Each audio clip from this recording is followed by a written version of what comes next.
How come you kissed him and you didn't kiss me? I mean, I don't have any reason for that, I'm sorry. He's just a very attractive man. Right? For decades, Diane Lane's name has been linked to some of the biggest scandals in Hollywood affairs, with leading men's secret hookups and on-set drama that sent shockwaves through the industry. Now she's breaking her silence, and the truth is jaw-dropping. Early life. On a chilly January morning in 1965, Diane Lane was born in the New York City. Her mother, Colleen Price, was a glamorous nightclub singer and a Playboy centerfold. She had a whirlwind romance with Burton Eugene Lane, a drama coach who also drove a cab, but their love story was brief. Just 2 weeks after Diane's birth, her parents split up. Colleen, looking for a fresh start, took baby Diane to Mexico and filed for divorce. For the next 6 years, Diane's life revolved around her mother's vibrant but unpredictable world. Then everything changed. Diane's father won custody, and they began a new life together. It was a tough, nomadic existence, drifting through New York streets, moving from one rundown hotel to another. Diane, still a young girl, often tag along on her dad's taxi routes, getting a glimpse of the city's colorful yet gritty side. By age 15, Diane craved freedom, defying her father. She hopped on a plane to Los Angeles with her friend actor Christopher Atkins for a week of adventure. Reflecting on that impulsive escape, Diane later said it was the kind of behavior that happens when you're given too much independence too soon. When she returned to New York, Diane moved in with a friend's family, renting a room to pay her way. She enrolled in high school in 1981 after finishing her studies through correspondence courses, but life had another twist. Determined to bring her daughter back, Diane's mother took drastic action. She kidnapped Diane and took her to Georgia. Diane and her father fought back in court, and after 6 long weeks, they were reunited. The ordeal left a scar. For 3 years, Diane had no contact with her mother, but time has a way of healing wounds. Eventually, Diane and her mother found their way back to each other, slowly rebuilding their relationship after years apart. Career beginnings and breakthrough. Diane Lane's rise to career beginnings, breakthrough stardom, was fueled by passion, family, and a strong will to succeed. From a young age, she was drawn to performance thanks to her grandmother, Ella Scott, a Pentecostal preacher known for her powerful sermons. Watching her grandmother captivate audiences sparked something in Diane. At just 6, she took her first steps on stage at New York's La Mama Experimental Theater Club. From then on, her path was clear. By 12, she was already performing in Joseph Papp's production of The Cherry Orchard, sharing the stage with legends like Meryl Streep. Even as her acting career took off, Diane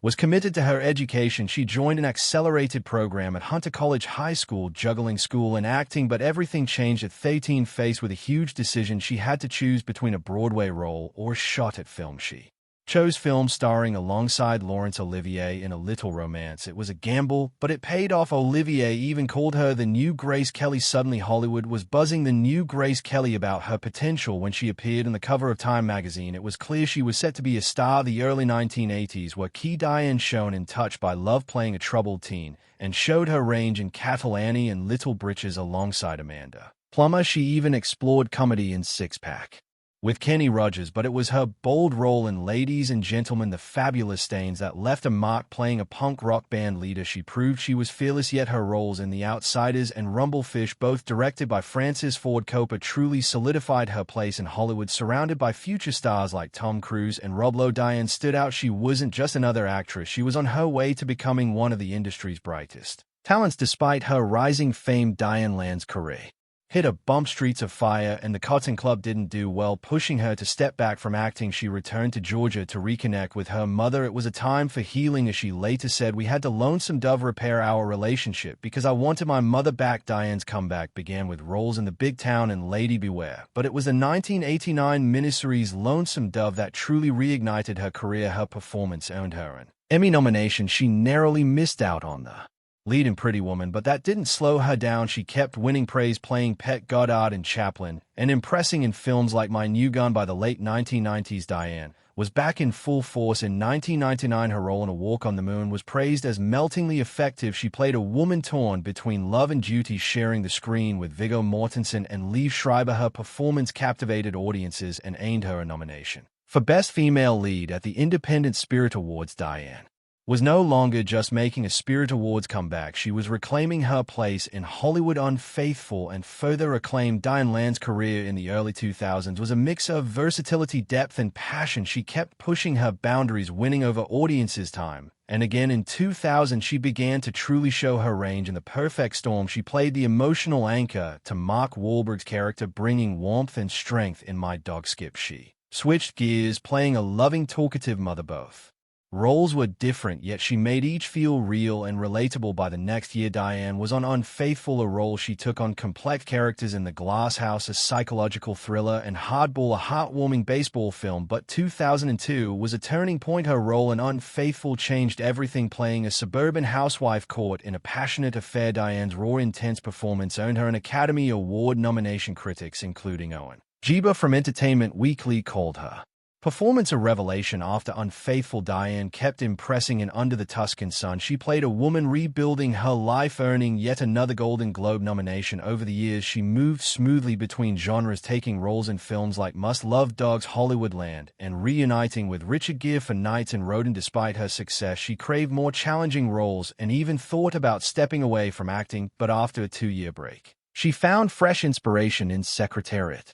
She portrayed the determined Penny Chenna, showing her strength and resilience. Then in 2011, she wowed audiences again with her role in HBO's Cinema Verite. Diane's journey was not just about acting. In 2012, she lent her voice to the PBS documentary Half the Sky, using her platform to advocate for women's rights around the world. She wasn't just a star on screen, she was a voice for change. Later career and return Man of Steel to theater. After Cinema Verite, Diane Lane ventured into a new world, the DC Comics universe. She joined Zack Snyder's Man of Steel, playing Martha Kent, Superman's warm-hearted mother. Snyder admired how she conveyed the complexity of a mother grappling with the extraordinary, saying Diane captured the wisdom and wonder of someone whose son had unimaginable powers. Audiences felt it too. Her portrayal made Martha Kent a beloved figure in the DC cinematic universe. Diane reprised the role in Batman vs. Superman, Dawn of Justice, and Justice League, further cementing her place in the franchise. With the success of Man of Steel, Diane was ready for another bold project. She was set to play Hillary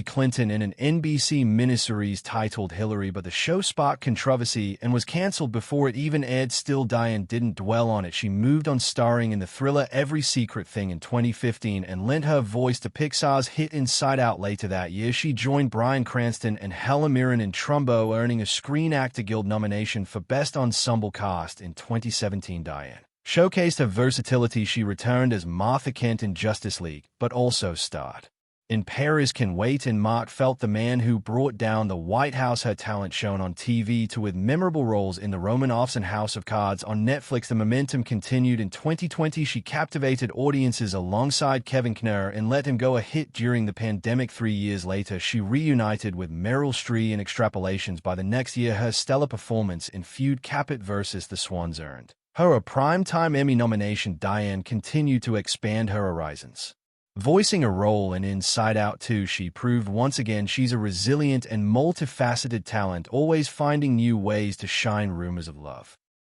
of Love affair with co-stars Emilio Estevez back in the 198 80s, when movies were all about big dreams and even bigger hairstyles. Diane Lane and Emilio Estevez were two young stars on the rise. They met on the set of St. Elmo's Fire, a film about friendship, love, and the struggles of growing up. But for Diane and Emilio, it wasn't just about acting.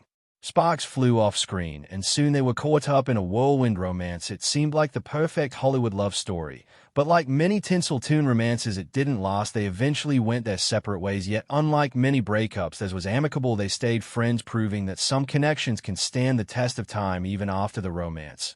Music fades. Richard Gere in 2002. Diane Lane and Richard Gere lit up the screen in the thriller Unfaithful. They played a couple whose marriage crumbles under the weight of infidelity. Their on-screen chemistry was so electric that it sparked rumors of a romance behind the scenes. But this wasn't the first time they had shared the screen. Nearly 2 decades earlier, in 1984, they starred together in The Cotton Club, a film set in the Jazz Age. That's where their bond began, a connection that would resurface years later in Unfaithful. By the time they reunited for Unfaithful, their professional relationship had deepened. It was built on respect and mutual admiration. Lane played the restless wife entangled in a passionate affair, while Gere was the blindsided husband grappling with betrayal. Their raw, complex performances left audiences spellbound. They moved through their scenes with grace, capturing the intense emotions of love, loss, and guilt. Despite their charged dynamic on screen, Diane was always clear their relationship was strictly professional. It was their synergy developed over years of working together that made it all look so natural and unfaithful. The tension crackled, but off-screen it was simply two friends dedicated to their craft. The magic they created was all part of the story, not the reality, and that's what made it so compelling to Matthew MCC. Watch Matthew McConaughey in 2019. Matthew MCC and Diane Lane teamed up for the thriller Serenity. On screen, their chemistry was electric, filled with tension and mystery, but off-screen there was an unexpected twist. During filming, MCC confessed he'd had a childhood crush on Lane. It was a fun secret, adding an extra layer to their dynamic. Suddenly, it wasn't just acting, there was a personal connection, a nostalgic thread that brought a bit more warmth to their scenes in the film. They played former lovers who crossed paths under strange circumstances. Their past and the story, paired with MCC's real-life confession, made their scenes feel more genuine. You could sense the tension, the emotion, and the familiarity, like two people who once meant a lot to each other but now had to navigate complicated waters. Despite his playful admission, Lane was quick to clarify that their relationship stayed professional. It was about respect and admiration for each other's craft. Still, MCC's little revelation made their collaboration feel special, like life had thrown a surprise into the mix, adding a touch of charm to their music. Robert Duvall connection. Robert Duvall in 1989. Diane Lane and Robert Duvall starred together in the hit TV miniseries Lonesome Dove, based on the beloved novel. Lane played Lorena Wood, a tough, determined woman, while Duvall took on the role of Augustus Gus McCrae, a charming ex-Texas Ranger. Their on-screen chemistry was undeniable, sparking rumors of a romance off-screen. But Lane was quick to shut them down, always saying the connection was built on mutual respect and professionalism. Their powerful performances brought Lonesome Dove to life. It felt more than just a story, it felt like a real journey through the Old West. Lane and Duvall made their characters come alive, drawing viewers into a world that felt authentic and raw. The rumors of romance were just that, rumors. What truly bonded them was their shared commitment to the project. They were both determined to make the best film possible. That partnership, that dedication, helped turn Lonesome Dove into an unforgettable Christopher Atkins classic. Christopher Atkins in 1983, while filming The Outsiders, a young Diane Lane met Christopher Atkins, though Atkins had a smaller role there.